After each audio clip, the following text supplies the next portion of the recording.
I have always been fascinated by horror stories. Not those movie tales full of cheap scares or predictable ghosts, but the ones that felt real, like urban legends whispered in dark alleys or accounts from people who swore they had seen something they shouldn't have. Along with my friends, I became a mystery hunter. Nothing professional, of course. Just a group of young people looking for something to make their blood run faster through their veins. And that's how we ended up at the Silent House. For as long as anyone could remember, the Silent House had been surrounded by mystery. Built at the end of the 19th century by a wealthy family whose name has been lost to time, the mansion endured the years as a monument to forgetfulness. Stories about it changed as generations came and went. Some said it had been the home of an eccentric recluse who collected secrets and, before disappearing without a trace, had sealed the house with something intangible. Others claimed the building had been used as an asylum for the sick, but its patients were never found when the institution suddenly shut down. There were even those who believed the place never had owners, that it simply appeared out of nowhere and had always been there, waiting. What no one could deny was the aura surrounding the property. Located at the end of an abandoned dirt road, between gnarled trees that seemed to twist toward the sky, the house imposed its presence in an almost oppressive way. Those who passed nearby felt an involuntary shiver, a primal instinct urging them to stay away. The vegetation around it grew wild, choking any attempt to approach. No matter how many times someone tried to trim the bushes or clear the path, within days everything would return to chaos. Unlike other abandoned mansions, where the wind whispered through broken windows and the sound of small animals brought life to the silence, this house was different. The silence wasn't just the absence of sound. It was something active, dense, swallowing any noise before it could spread. They said even the birds avoided landing on its windows, as if they feared being drawn into the absolute void. The legends surrounding the house only grew stronger over time. People who dared to explore it reported the same strange sensation. Upon crossing the threshold of the door, the outside world disappeared. There was no wind, no rustling of leaves, or even the sound of their own footsteps. It was as if the house was separated from reality, suspended in a bubble of suffocating muteness. Some reported feeling invisible eyes watching them, while others swore that when they turned to leave, the house seemed to stretch infinitely ahead of them, refusing to let them go. But of course, all of this was just a legend. There had never been reports that could be proven, and it was exactly for this reason that we were drawn there. It was Eric who brought up the idea of spending a night there. He was the bravest in the group, always seeking something to test his limits. Tall, athletic, and with an almost irritating confidence, Eric liked to put himself to the test, whether climbing abandoned buildings or hiking dangerous trails without any gear. To him, the Silent House was just another challenge to be conquered. By his side was always Mark, the skeptic. Unlike Eric, Mark didn't believe anything supernatural. He enjoyed exposing the flaws in people's stories, debunking legends, and proving that everything had a logical explanation. With his thick glasses and methodical demeanor, he was usually the voice of reason in the group. If he was there, it was only to prove that there was nothing unusual about the house, that it was all just exaggeration. And then there was Laura. She was the most reserved in the group, but also the most intuitive. If Eric was the adrenaline and Mark the logic, Laura was the emotion. She never spoke much, but when she said something, it was always spot on. From the moment we first heard about the Silent House, I noticed something different in her. An unease, perhaps. But when I asked, she just smiled and said she would be there with us. As always, our plan was simple. Enter the house at dusk and leave at dawn. No elaborate recordings or expensive equipment. Just us, flashlights, and a cell phone to document the experience. The goal was to test if the story was real, if the silence was as absolute as they said, and of course, to see if we could withstand the whole night inside. On the scheduled day, we took Eric's car and drove down the dirt road to the location.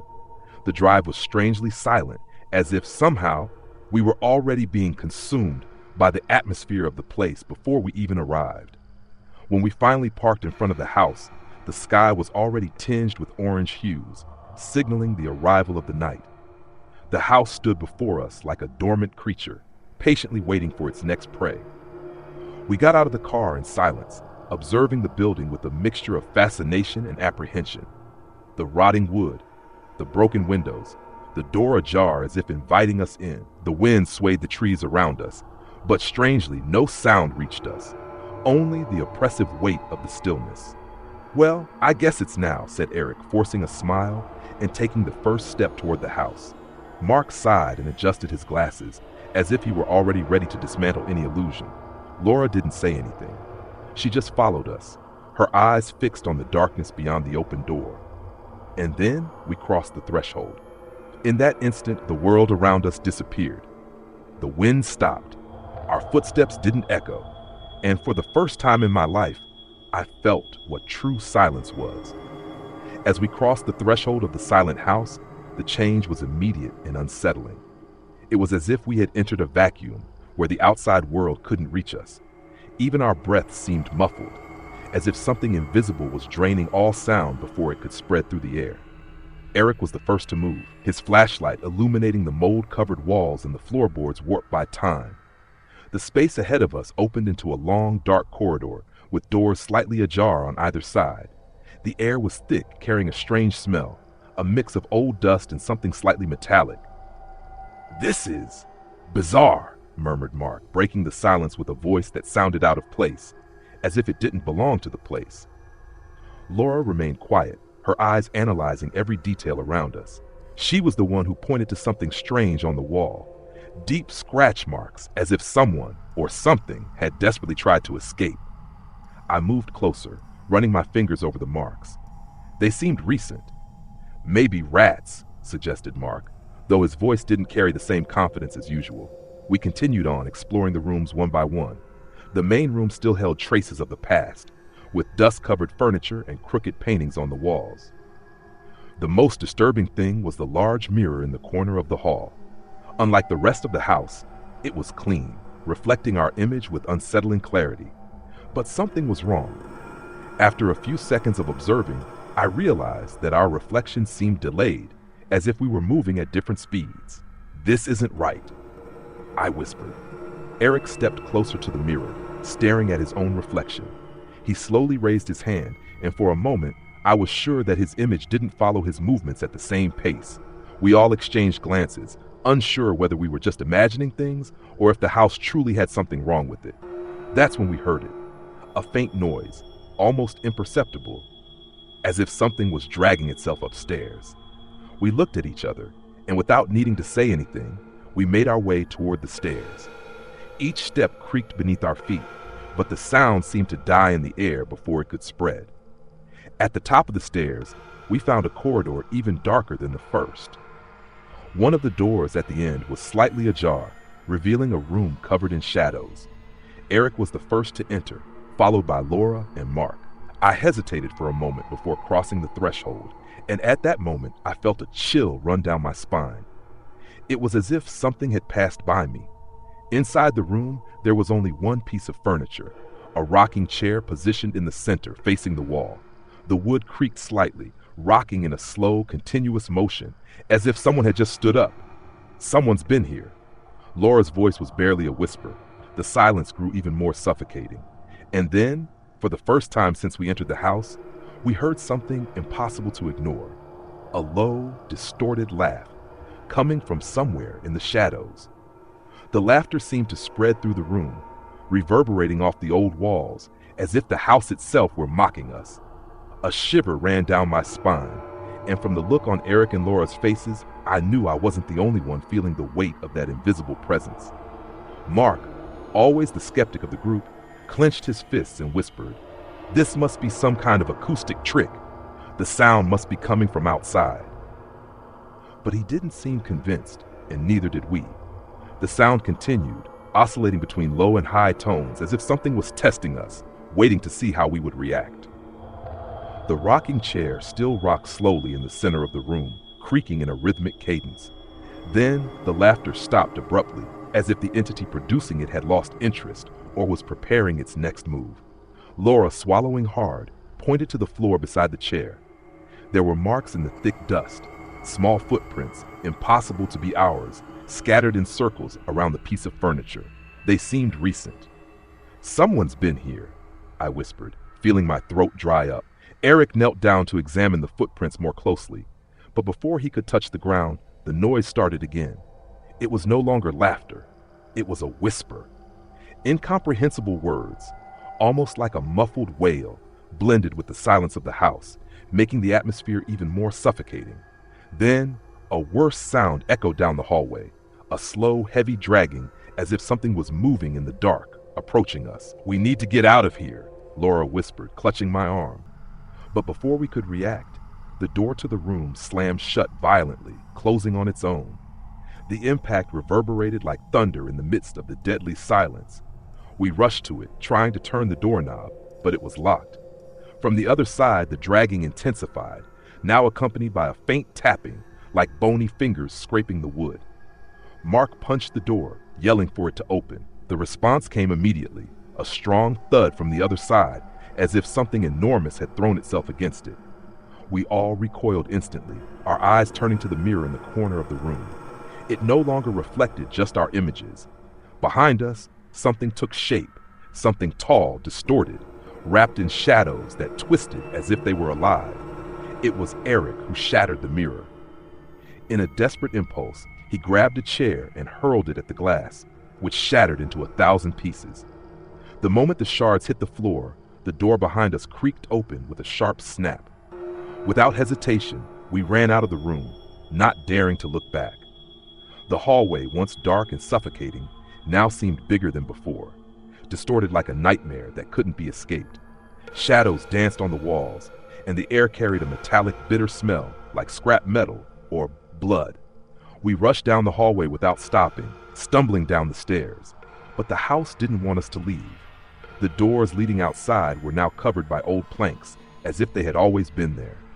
The laughter returned, echoing through the entry hall. This time, however, it wasn't just one voice. It was several, intertwined in a macabre choir that seemed to vibrate inside our heads. "There has to be another way out," Mark shouted, pulling at one of the planks, to no avail. Then Eric pointed to the kitchen. "A back door." We ran towards it, ignoring the sounds around us, the shadows that seemed to stretch toward us. As soon as we reached the door, we realized our mistake. It was already open. The back door was open, swaying slightly as if someone had just passed through it. The cold night air swept in through the gap, bringing with it a strong smell of damp earth and something else. Something rotten. Laura hesitated at the threshold, her wide eyes fixed on the darkness outside. Her instincts told her not to move forward, not to trust that too easy escape. "I don't know if we should," she started, but Mark gently pushed her forward. "Staying here isn't an option," he said, his voice trembling with adrenaline. Eric was the first to step out, his body tensed as soon as his feet hit the ground of the yard. He quickly looked around, his eyes scanning the weed-covered patio and broken statues. The pale moonlight barely illuminated the space, casting long shadows that seemed to move ever so slightly. I followed right behind, feeling a chill crawl down my spine. The house, seen from the outside, seemed even more imposing, as if watching our escape with a silent, impassive presence. Suddenly, a low, gurgling noise came from the left. We all turned at once, staring at a stone well in the middle of the garden. The lid, which had previously covered the opening, was now lying beside it, fallen in the grass. Something was moving inside. Eric took a hesitant step forward. "No," Laura whispered, gripping his arm tightly. But it was too late. Something emerged from the shadows of the well. First, long, thin fingers clutched the edge, dark, brittle nails digging into the stone. Then a thin, distorted silhouette began to rise, its movements jerky and unnatural. Mark yanked Eric back with a swift motion. "Run," he said simply. Without hesitation, we all sprinted in the opposite direction, passing through the rusty gate that minutes earlier had seemed locked. The sound of something heavy and wet hitting the ground behind us echoed in the silence of the night, followed by an unsettling, dragging noise. But when we reached the gate, we realized something was wrong. It slammed shut with a loud bang before we could pass through, the rusty chains twisting on their own to lock us inside the grounds of the house. Eric tried to pull it open, but the chains were rigid, as if they had been welded together. "This isn't possible," he exclaimed, pulling with all his strength. Laura looked back, her face pale. The creature that had emerged from the well was now standing, but it wasn't alone. Other shadows moved between the trees, misshapen silhouettes lurking between the gnarled trunks. We were surrounded. The ground began to vibrate, and a low murmur, almost like a wail, filled the air. The house wouldn't let us leave. Mark grabbed my sleeve tightly. "Back!" he shouted. "Inside the house! Now!" There was no other choice. We ran back, up the steps of the porch, and through the back door, which ironically now seemed to be our only salvation. As soon as we crossed the threshold, the door slammed shut behind us with a deafening thud. Silence returned. The air inside the house felt heavier. The atmosphere had changed. The hallway we had been in before now seemed different, as if the walls had narrowed. The shadows in the corners seemed darker, denser. A dripping sound echoed from somewhere nearby. "What is happening?" Laura asked, breathless. Before anyone could answer, a loud creak echoed from the ceiling above us. Footsteps. But they weren't normal footsteps. They were heavy, dragged, slow, as if something enormous was moving directly above our heads. "Let's hide," Mark suggested, pointing to a half-open door down the hall. Eric pushed it open, and we all quickly entered, shutting it behind us. The room was an old pantry, filled with shelves full of glass jars covered in dust. The smell of mildew was overpowering. The footsteps continued above us for a moment, then stopped abruptly. The silence returned, but we knew we weren't alone. One of the jars on the nearest shelf began to move on its own, trembling slightly before falling to the ground and shattering. Inside, something writhed. Something small, pale, and still alive. The sound of the creature crawling on the other side of the door was enough to keep our breaths caught in our throats. The small being wriggling in the broken glass on the floor moved spasmodically, as if trying to escape its own skin. Laura let out a low sob, retreating against the wall. "What is that?" she whispered, the fear reflected in her wide eyes. No one answered. The thing in the glass twisted one last time before going still, making a wet, bubbling sound. A heavy silence fell over us. It was then that the door creaked. We froze completely, our bodies paralyzed by absolute fear. The doorknob turned slightly, then stopped. Whatever was on the other side of the door knew we were there. Mark raised a finger to his lips, signaling us to stay quiet. But then, a much worse sound came from the ceiling. A snap, like wood being compressed by the weight of something monstrous.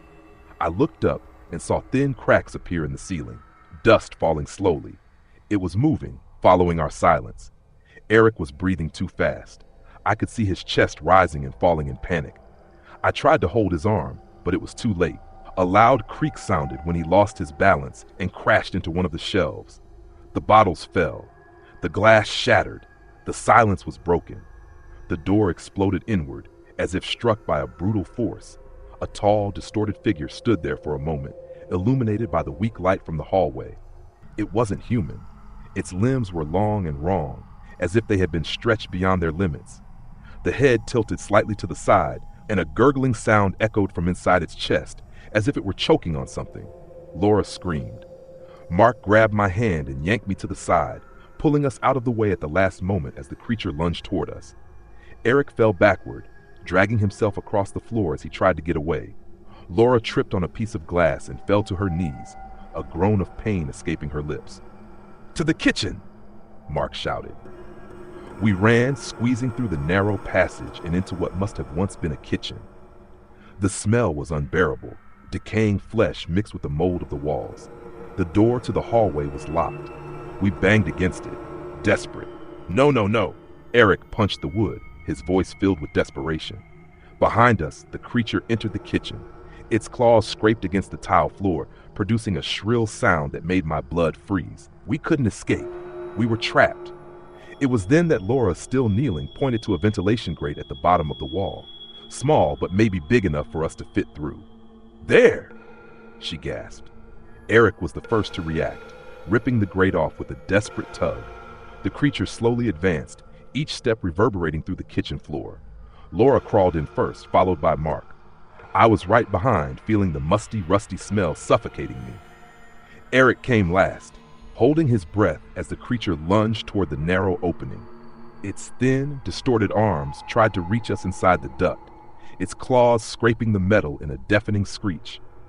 Laura choked back a scream, but kept crawling. The space was tight, and I could feel the panic building inside me. The creature grunted and forced its body against the opening, bending part of the metal structure. The light outside grew fainter as we moved deeper into the dark tunnel. The sound of metal bending behind us made me quicken my pace. The duct led to an abandoned basement, and the smell of damp earth surrounded us as we emerged amid rubble and old boxes. There was a decaying wooden staircase leading up to a door above. Mark was the first to climb, testing the steps carefully. The creature was still following. The sound of scratching on the metal duct intensified, reverberating like a warning that we were running out of time. Eric burst through the door with his shoulder, and a cold gust of night air swept in the basement. Laura and Mark ran out first. When we emerged, I saw that we were at the back of the house, near the forest that surrounded it. "Should we run?" Laura asked, her wide eyes filled with panic. "Don't look back," Eric ordered. We darted into the woods, dodging branches and exposed roots. The sound of the creature faded behind us, but the panic still pounded in our chests. The car was exactly where we left it, on the abandoned dirt road. We got in, breathless, and Eric turned the key in the ignition. The engine roared to life. When I glanced in the rearview mirror, I saw a shadow in the doorway of the house. The creature was watching us motionless, but it didn't follow. We drove away without looking back. The road seemed to stretch for miles, but with every turn we took, the weight of that place grew more distant. When we finally reached the town, no one said anything. We parked in front of my house and just sat there, staring at the emptiness. I took a deep breath and broke the silence. We sat there, not speaking, just feeling the heaviness of what we had just endured. The silence in the car was almost as suffocating as the one inside that house. It wasn't until a few minutes later that I found the words. My voice came out hoarse, low, but carrying something I knew I would never forget. I know it sounds silly to say this now, but we should have never gone there. Some stories are just stories, and it's better to let them stay that way. The next time we hear about a scary place, let's just ignore it.